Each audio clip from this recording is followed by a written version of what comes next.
Hello everyone, so we just got done killing a buttload of Vyrewatch. I just wanted to share some of the loot. I just had this account running as an alt while I was working on another goal for one of my RuneScape 3 accounts. So we did end up killing, I think, like over 60,000, but if we look at the tracker here, it says, yeah, it just says lots, so I'm not too sure where it stopped counting them, but pretty sure it was over 60,000, but there were a few already in there before I actually started doing this.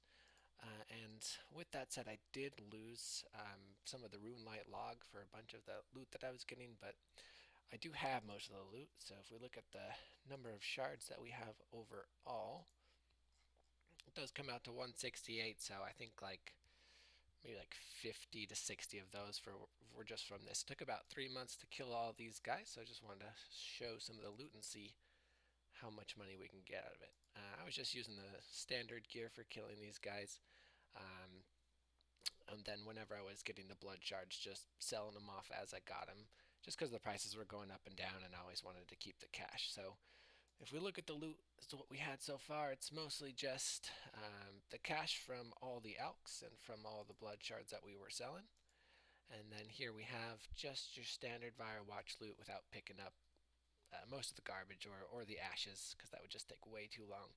The idea basically was just to have this guy running in the background and barely ever looking at it unless I heard the little ping for the blood shard.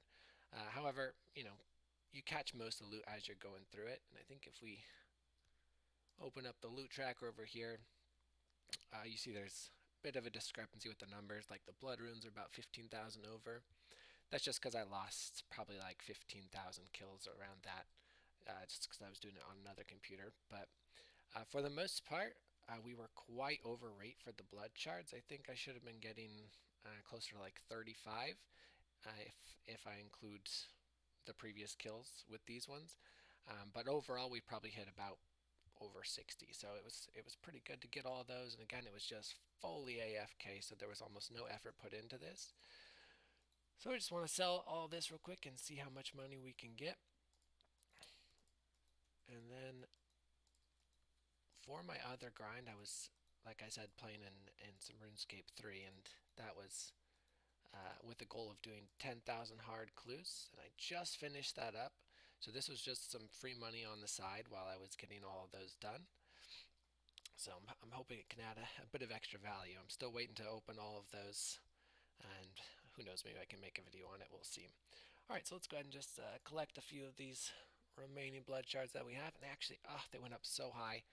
If I had saved every single one and sold them now, I probably would have gotten just a little bit more than what I have now. But I'll take it because I'm always terrified that the price is going to go down to under 4 mil, and then I'll just be sad I'm sitting on them. So I always sell them as I get them. Pretty sure that the rune ore and the rune bars are gonna be most of the money here, apart from the blood runes. And unfortunately, I think because of the Guardians of the Rift, those nature runes are just way, way below what they used to be. But a lot of these bolts were barely picked up, so this is just a couple. Normally, I don't even pick up things like rune arrows or the bark. I mean, that's 3 months only adding on 1 mil, but hey, 1 mil's 1 mil, so I'll take it. Bark is 600k, why not? Rune javelins, 2 million. Raynar seeds, 600,000. Raynar weeds, 200,000. Couple K for the silver ore. And then the main ones are going to be the death runes at 6 mil. That just, wow, that seems so low for how long I was here, but not too much effort. The coal, about 3 mil, not so much. 2 mil for those, and then my favorite one, the blood runes, about 14 mil. So surprisingly, you're actually making most of your money from the items that you're banking, mainly the rune bars and the rune ore, and then the blood runes to go with it. So yeah, this is just going to add a bit of money to the other stuff I'm doing. Completely AFK, just an extra 400 mil. I actually have no idea what the swap rates are because I will actually be swapping this over to RuneScape 3, and we'll see. I'm assuming it's around 1 to 10, so hopefully about 4 bill here, uh, plus the gear that I can add onto it, because I did start off with just absolutely nothing, and then as I got some stuff, bought some gear for it. So maybe like 460, 470. So yeah, hope you guys enjoyed, and if you ever want to make some passive money on the side while you're doing other grinds, this is a great way to do it. All right, have a good one.